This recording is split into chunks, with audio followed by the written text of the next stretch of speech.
how to approach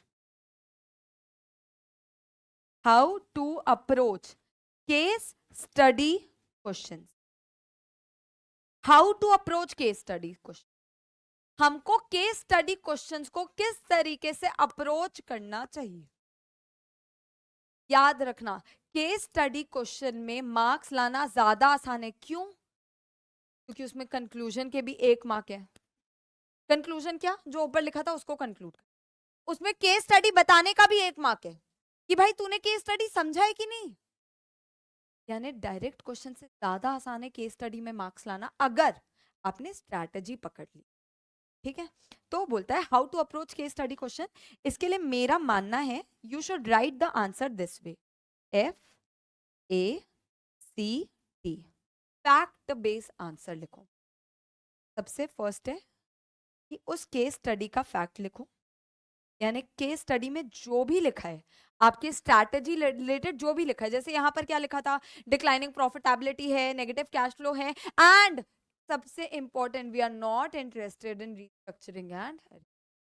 तो मैं अभी लिखेंगे अपन in the given case this this this is happening, यानी फैक्ट ऑफ द केस लिख कर आना है. लाइक लॉ में लिखते होगे आप लोग फैक्ट ऑफ द केस सबसे पहले, वैसे यहां पर भी लिख कर आना है. सेकेंड है अप्रोच. अप्रोच मतलब कॉन्सेप्ट यूज. अब आप अपने फैक्ट ऑफ द केस के लिए कौन से कॉन्सेप्ट को समझाने वाले, आप अपने फैक्ट ऑफ द केस के लिए कौन से कॉन्सेप्ट को समझाने वाले हो. यानी यहां क्या लिखना है, यहां थ्योरी लिखना है.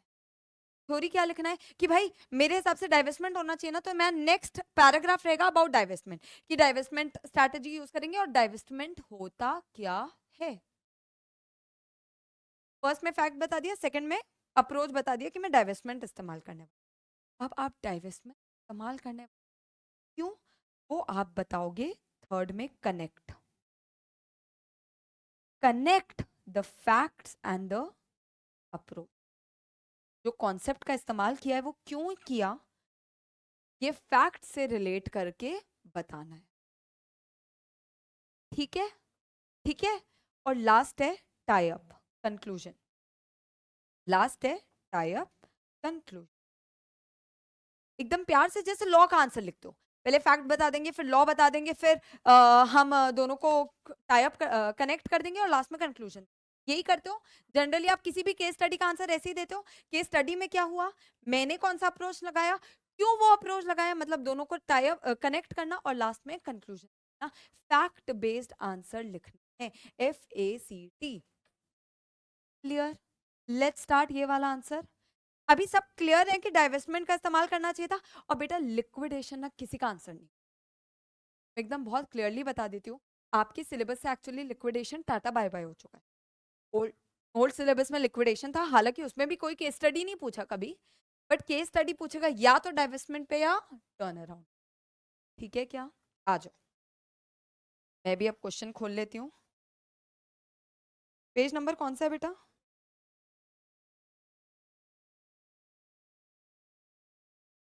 आ जाओ. ये सबने लिख लिया how to approach case study question? आ जाओ. सबसे पहले अपन लिखेंगे आंसर नंबर 63. आप लोग तो सिंपल लिख सकते हो आंसर, क्योंकि मैंने क्वेश्चन लिखवा चुका है ना. आंसर नंबर 63 सबसे पहले मैं लिखने वाली हूँ fact.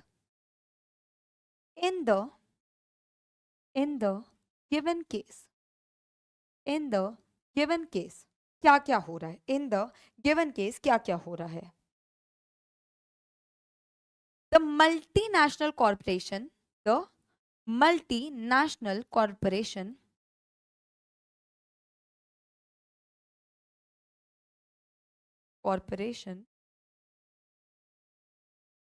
has been facing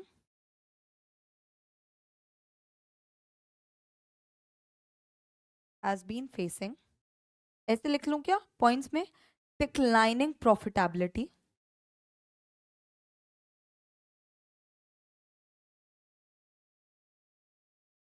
negative cash flows. और ना कैश फ्लोज को CFS मत लिख कर आना, जहां तक हो सके अपन को, जब तक वो आखिरी के 20 मिनट में वैसी वाली सिचुएशन ना आ जाए ना, तब तक अपन को कोशिश करना है कि पूरा पूरा अच्छे से लिख कर आए, भले कंटेंट थोड़ा कम लिख कर आए, है ना। और किसी की बहुत चिपका चिपका के लिखने की आदत है तो ये सब छोड़ दो। आप सोचो, एक इंसान जो अपने बिजनेस कर रहा है, प्रोफेशनल है, प्रैक्टिस कर रहा है, उसको पेपर चेकिंग का काम दिया जाता है, तो वो ऑलरेडी इरिटेट होकर 8-9 बजे रात को घर आता है, और वो आईसीआई पे एक दान कर रहा है पेपर चेकिंग करके। उसमें अगर आपने कुछ भी घटिया लिखा तो वो 2 बार कोशिश करेगा आपका आंसर पढ़ने की, तीसरी बार उसको कट करते हुए आगे निकल जाए। समझना, माइंडसेट समझो पेपर चेकर की, ठीक है। इन the given case the multinational corporation क्या क्या फेस कर रही है? डिक्लाइनिंग प्रॉफिटेबिलिटी फेस कर रही है, नेगेटिव कैश फ्लो फेस कर रही है, इंटेंस कंपटीशन पे फेस कर रही है। अच्छा, केस के बारे में ना सबसे इंपॉर्टेंट बात ये बताना है, the CFO is not interested, दोनों वर्ड लिखने की जरूरत नहीं है, ठीक है ना। CFO is not interested in restructuring। हाँ जी बच्चे, हाँ ये लिखने की जरूरत नहीं है। देखो, यू हैव टू चूज। ये क्यों लिखना जरूरी है? क्योंकि ये डाइवेस्टमेंट के डेंजर सिग्नल्स है। ये क्यों लिखना जरूरी है? क्योंकि डाइवेस्टमेंट कर ही इसलिए रहे हैं क्योंकि ये लाइन लिखी है। अब हाँ, टेक्नोलॉजिकल अपग्रेड्स भी एक्सपेंसिव है, बट इसके बाद तो सीधी सिंपल लाइन लिख दी ना। वो लाइन नहीं भी लिखी होती, टेक्नोलॉजिकल अपग्रेड्स एक्सपेंसिव है, तो भी ये लाइन लिख दी ना, रिस्ट्रक्चरिंग करने में हम इंटरेस्टेड, बात खत्म। Understood? But it depends, it's okay, I am not writing it, you can. अगर आपको लगता है मैं कोई भी पॉइंट मिस कर दूंगा, तो सोचो ना, सिर्फ 3 ही केस स्टडी आने वाले हैं, और 3 में से भी एक केस स्टडी ऐसा होता है जो डायरेक्ट आ जाता है। कितना भी बड़ा केस स्टडी हो, अपन देखेंगे अभी बहुत सारे क्वेश्चन है, तभी बड़ा केस स्टडी हो, एक नॉर्मल क्वेश्चन दिया होता है। आपको अगर बहुत सारा लिखने का मन है तो भी कोई दिक्कत नहीं, बट वो कहाँ से मैनेज करना पड़ेगा? आपके डायरेक्ट क्वेश्चन से आपको फिर टाइम मैनेज करना पड़ेगा। क्लियर? ओके, हाँ जी, हाँ जी बेटा। हाँ, फिक्स 3 ही केस स्टडी, ठीक है, फिक्स्ड 3 ही केस स्टडी आएगा। और उसमें से भी मैं बता देती हूँ, देयर आर टाइम्स जो 3 केस स्टडी तो होते हैं, बट एक केस स्टडी ऐसा होता है, एक केस स्टडी ऐसा होता है जिसका ending question is a direct question, कि भाई आइडेंटिफाई कर दो कौन सी स्ट्रैटेजी है, फिर उसके कैरेक्टरिस्टिक्स बता दो, तो characteristics is a direct question at the end, है ना। सो कोई दिक्कत नहीं है, don't worry, we will keep on seeing it, ठीक है। ये प्रॉपर अच्छा केस स्टडी वाला क्वेश्चन, जो दोनों क्वेश्चन मैंने दिया था वो गुड केस स्टडी क्वेश्चन इसलिए दिया था। करेक्ट है क्या? CFO इज नॉट इंटरेस्टेड इन। अच्छा बेटा, और भी कोई डाउट होगा ना, अभी पूछ एकदम आराम से। CFO is not interested in restructuring the business and a better alternative is available, ये भी लिख सकते हो, कोई दिक्कत नहीं। क्लियर है क्या? ये लिख दिया। अब सेकंड क्या है? फैक्ट लिख दिया। अब सेकंड क्या है? ए, अप्रोच, कॉन्सेप्ट बताना। आ जाओ। As CFO, what step would you take in response to this situation? How would you justify your decision? आप क्या रिस्पॉन्स लेने वाले हो और आप इसको जस्टिफाई कैसे करोगे? तो बट सबसे पहला क्वेश्चन क्या है? आप क्या रिस्पॉन्स लेने वाले हो? as CFO, the appropriate response would be, the appropriate response would be to adopt divestment strategy.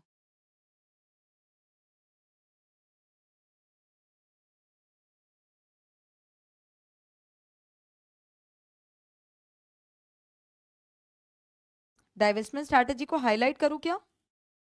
उनको चिल्ला चिल्ला कर बताऊं कि मेरे को आंसर आता है?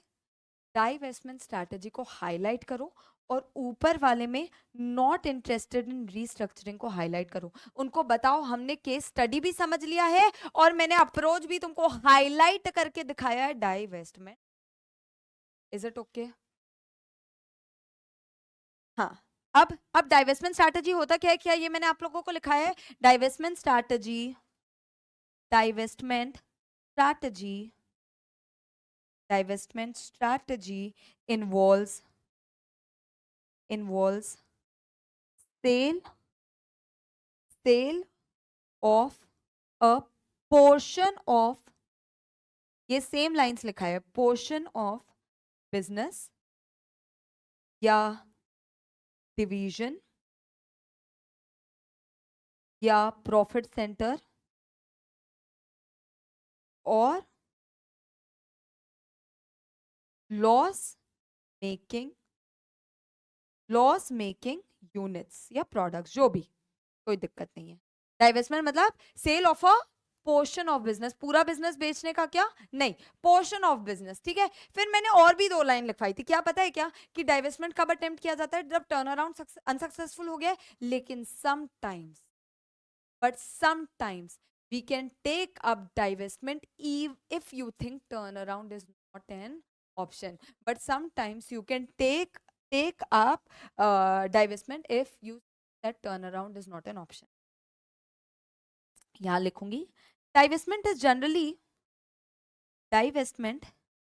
is profit center or loss making unit. Divestment strategy involves sale of a portion of business या डिवीजन या प्रॉफिट सेंटर और लॉस मेकिंग यूनिट। तो जो भी 3-4 वर्ड इससे याद आ रहा होगा, बेसिकली बेटा जैसे ही ना आईसीआई का दिया हुआ आंसर लिख देते हैं या वर्डिंग्स लिख देते हैं ना, तो वो खुश हो जाते हैं एकदम कि हाँ भाई इसको आईसीआई का पता है। Divestment is generally adopted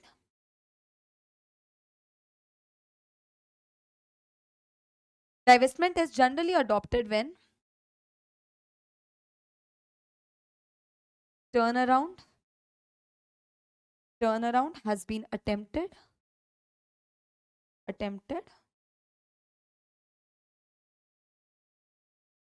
but was unsuccessful,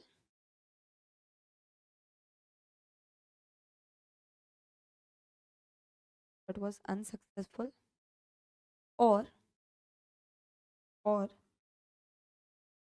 it seems that divestment is the only answer, or it seems that divestment is the only, या कभी कभी अपन को लगता है टर्न अराउंड से कुछ होगा नहीं, डाइवेस्टमेंट इज द ओनली। ये तो एकदम एग्जैक्ट अपने बुक का है, कोई दिक्कत परेशानी, पूरा बुक का ही लिखे अपन। अब क्या करेंगे,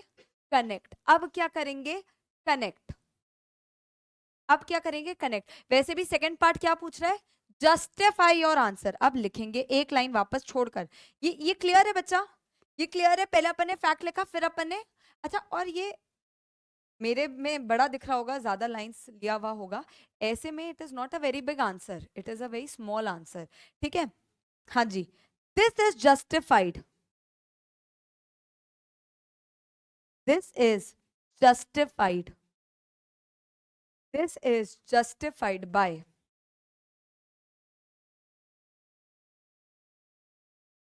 अब जो 5-6 पॉइंट डाइवेस्टमेंट के रीजंस है ना, अच्छा डाइवेस्टमेंट के रीजंस भी मैं याद दिला देती हूँ।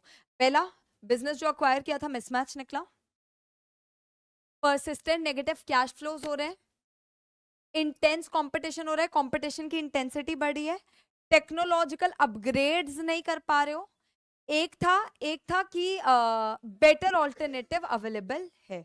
अगर आप डाइवेस्टमेंट का अपना वो भी देखोगे तो ये 5 पॉइंट डाइवेस्टमेंट के लिए स्पेसिफिकली लिखे हैं, और इसमें से 4-5 पॉइंट यहाँ पर है भी क्या, हाँ, तो बस वही पॉइंट लिखेंगे ना, वही पॉइंट लिखेंगे। पहला,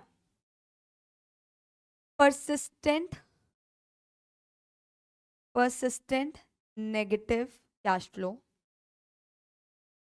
this is justified by persistent negative cash flows creating financial constraints, जैसे कि फाइनेंशियल कंस्ट्रेंट्स हो रहा है, creating financial constraints,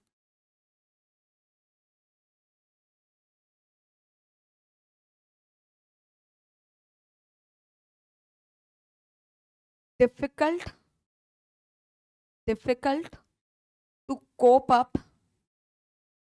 up with intense competition, आप इंटेंस कंपटीशन से कोप अप नहीं कर पा रहे हो,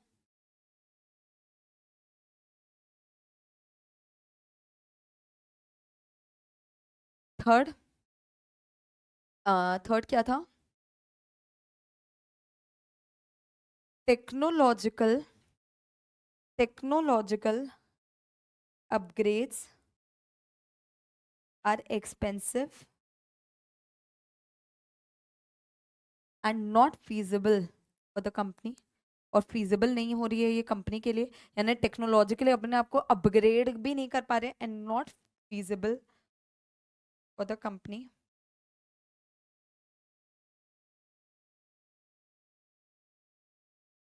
A better alternative of investment, a better alternative of investment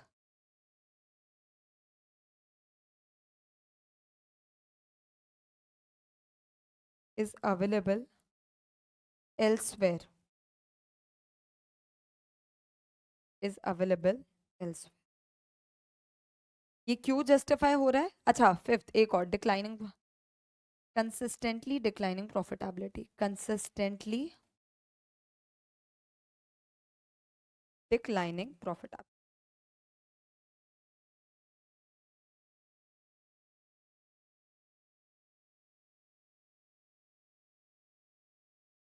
These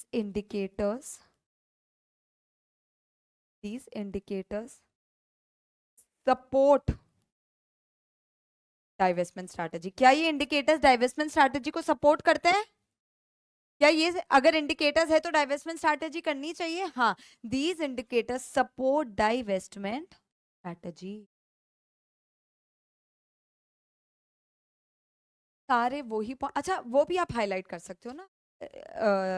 ये करने में कुछ नहीं है. Persistent negative cash flow, intense competition, technological upgrades, better alternative, declining profitability, ये सारी चीजें जस्टिफाई करती है हमारी डाइवेस्टमेंट स्ट्रैटेजी को. ये सारी चीजें जस्टिफाई करती है मेरी डाइवेस्टमेंट स्ट्रैटेजी को. ओके, डन है बेटा. अब लास्ट में एक छोटू सा कंक्लूजन अपन को देना है, छोटा सा कंक्लूजन अपन को देना है. therefore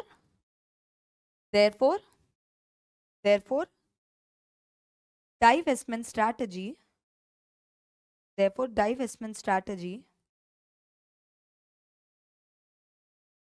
will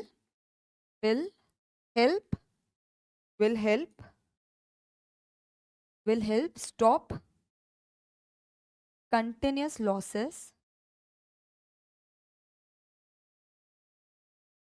and negative cash flow. इसलिए डाइवेस्टमेंट स्ट्रैटेजी से क्या हेल्प होगी कि कंटिन्यूअस लॉसेस स्टॉप करेगी और नेगेटिव कैश फ्लोज को स्टॉप करेगी.